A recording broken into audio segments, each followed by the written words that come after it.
Okay, here's what I'm gonna do. I'm going to say I want it all back, because I think if I say I want it all back, the game's probably gonna end. Might probably end. I think it's gonna end because he's gonna see Seiya as the creature and all the other stuff.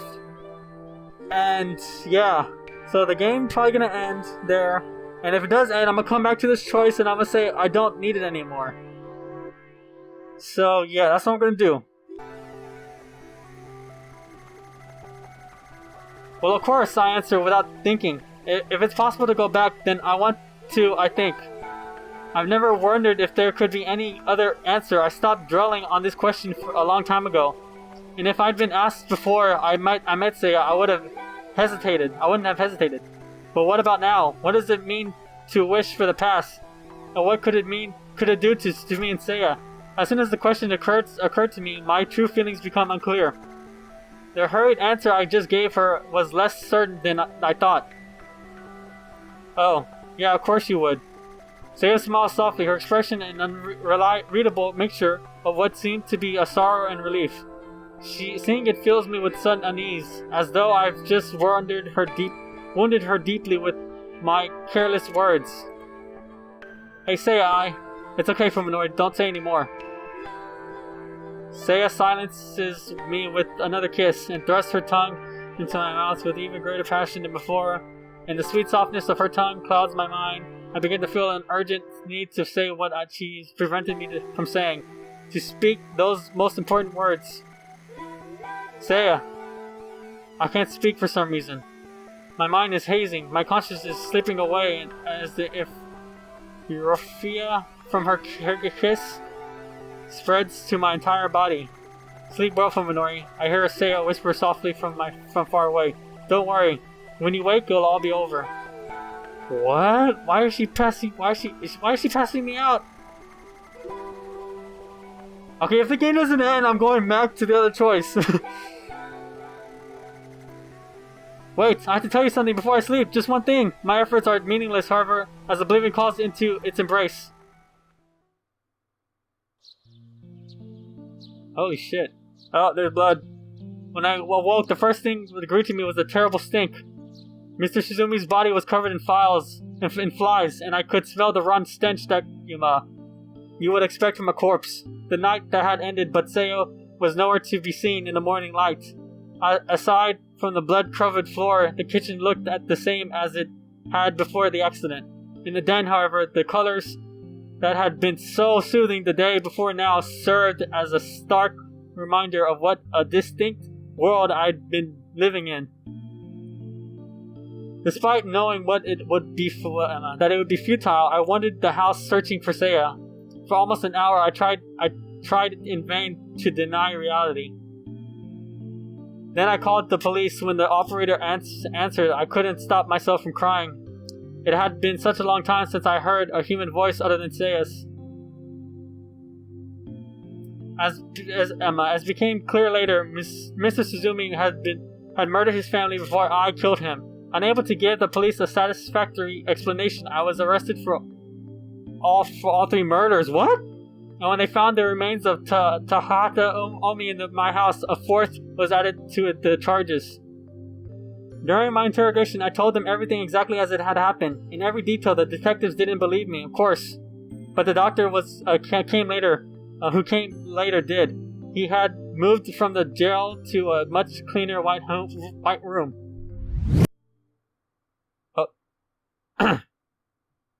How long did I wait with such thoughts floating through my mind? One night I awoke to the sound of something crawling down the hallway. The sound would not normally have awoken me, but I must have had a premonition that night. Sleeping lighter than usual, I had waited for her arrival, and so I knew instantly that it was her. Seiya? She did not answer, but I could feel her outside my door, struggling with some internal conflicts. Why won't you let me hear your voice?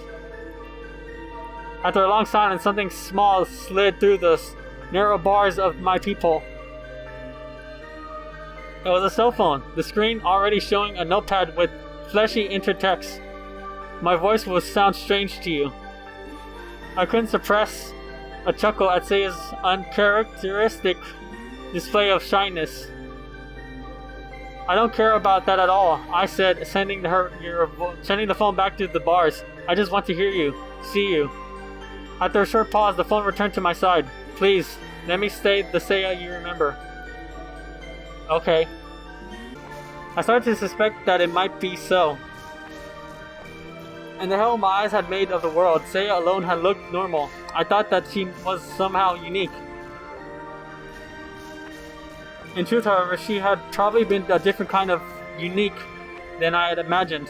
It wasn't that my senses had distorted her appearance, but that she had been so unusual as to seem normal to my twisted mind.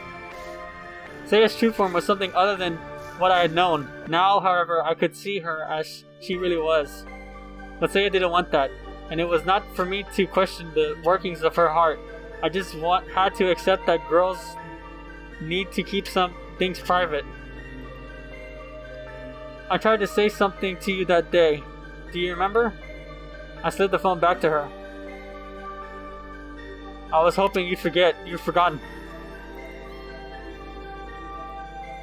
I smiled wearily at the text on the screen, wondering if she really thought me so heartless. How could I forget? No one was listening, but still, it would have been embarrassing to speak the rest out loud, so this time I typed it to the phone. There it is. WXYMNOTU. See right there. I love you. I slid the phone back through the slot. I could sense her trembling outside my door. I couldn't hear her or see her, but still I knew. Seiya was crying. I was ready, you know. Perhaps my words offered no comfort, spoken so late. Even so, I was ready. I had wanted to return to my old life, true, but I would have abandoned that wish for Seiya. I know that I would have gone with her, hand in hand, as far as we could, but even to the most forbidden of places. Seiya too must have known that I was prepared, and because she knew, she stopped me from saying those words. If I had spoken that oath, there would have been no going back. I'm sorry, I was a coward. Seeing the words on the screen, I shook my head. It's not your fault. If I hadn't hesitated, you would have found the courage. I was afraid of you, of how you were changing because of me. It's no one's fault. Seiya couldn't bring herself to take everything from me, and I couldn't bring myself to give up everything for her. We were too weak to find happiness. What will you do now, Seiya? I'll keep searching for my dad. He'll know what to do. He'll know how to send me back to where I came from. I see. You do what you do. You do want to go home, don't you? A short time passed with no words or messages exchanged. I wonder how many times in that brief silence, yes and no changed places in my mind. Yeah. When the phone finally returned, the characters on the screen seemed strangely uncertain. Yeah, well, I hope you find your father. I'll do my best. The time had come for our parting. She had chosen her path, and I had given my blessing. There was nothing more to be said.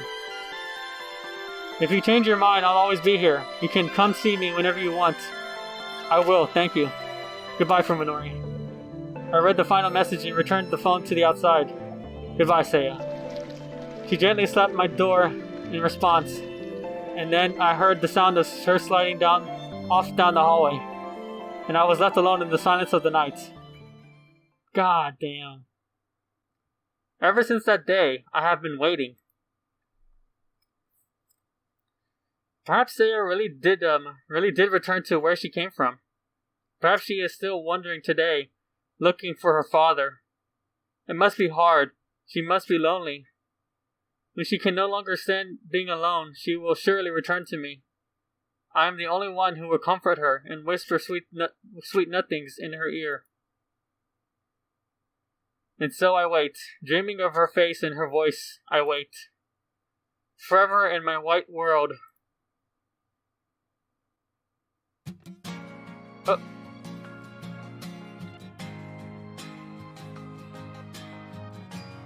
Hey! I knew it! I told you guys, I knew the game would end when if I chose to go back to the other world. Okay. Alright, so here's what we're gonna do, okay? Because like I said, we're gonna go back to the other choice and pick to stay in the world with Seiya. So yeah, that's what I'm gonna do. Okay, we're back. Let's go ahead. Don't need it anymore. That's damn straight, we don't need it anymore. On that terrible day when I first opened my eyes after the accident, what would my answer have been? When I think back on this many years from now, will I wish that my answer today had been different? It doesn't matter. Here at this moment, there is no doubt in my mind. Who was that? I asked Seiya, looking at the unidentifiable pieces of the monster.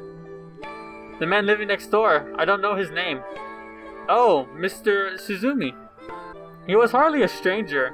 We've been neighbors for as long as I can remember. I'd go so far as to say we were on good terms before the accident. And now I've killed him with my own 2 hands. I feel little. Oh, I feel little. Mr. Suzumi, the kindly painter who lived next door, is but a distinct memory. The pieces of meat around me belong to a creature whose mere existence was nauseating. Only by killing the vermin could I find relief. Huh. He complained about my yard being filthy, the swine. It doesn't matter what Seiya did. He wasn't worth keeping alive anyway. These are my honest feelings. My hands are wet with another man's blood, and yet I am utterly calm. Now I know that I lost. Now that I know what I lost in the accident, Seiya says that I can take it back. But I know that I cannot. It's gone forever. Like the life of the man called Suzumi. Hey Seiya, no doctor could possibly fix my condition, you know. For Minori, you can do what no human is capable of. You're not human, are you? Seiya looks away, her expression unreadable. Oh, he's beginning to know. Everything is monstrous and loathsome in my eyes. Everything but Seiya. I thought that she was somehow unique.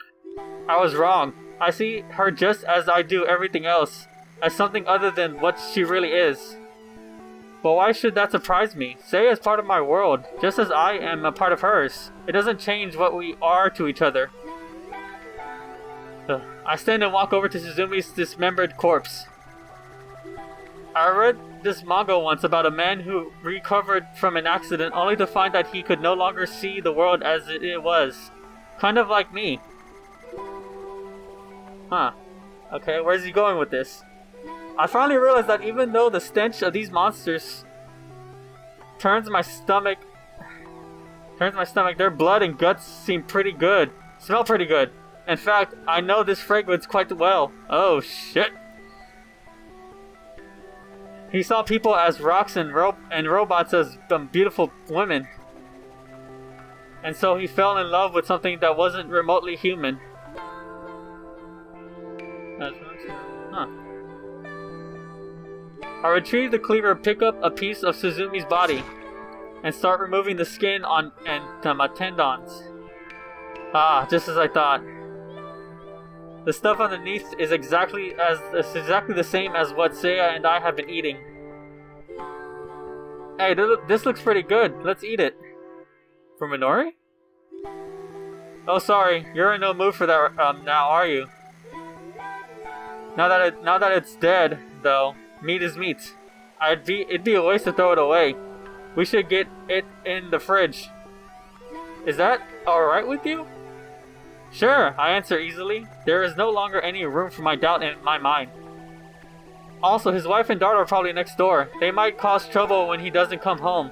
We'd better hunt them down before they go to the police. Holy shit, what the fuck for Minori? They're already dead though, so, damn, so they would have died either way, fuck. Is that really what you want? Seiya asked again, this time with a trace of fear in her voice. I guess I still haven't convinced her of my sincerity. So at the end of this manga, the man who fell for something inhuman gives up his own humanity for the sake of their love. A happy ending, don't you think? For Minori. You're all I need now, Seiya. Nothing else matters as long as we're together. Tossing the knife and meat aside, I pull Sayori into my arms once more. Oh shit. Oh shit. I can say it now, can I? Seiya, I love you. As Seiya wipes away the tears flowing from her eyes, I can no longer see any hint of fear in her face. I don't want you to regret this. I don't, but I have sworn my oath, and Seiya has accepted it. We have nothing to fear now. Seiya will never need to cry again. I can't help it. I'm so happy. I guess I'm pretty selfish, aren't I? I don't mind. I'll always indulge your selfishness.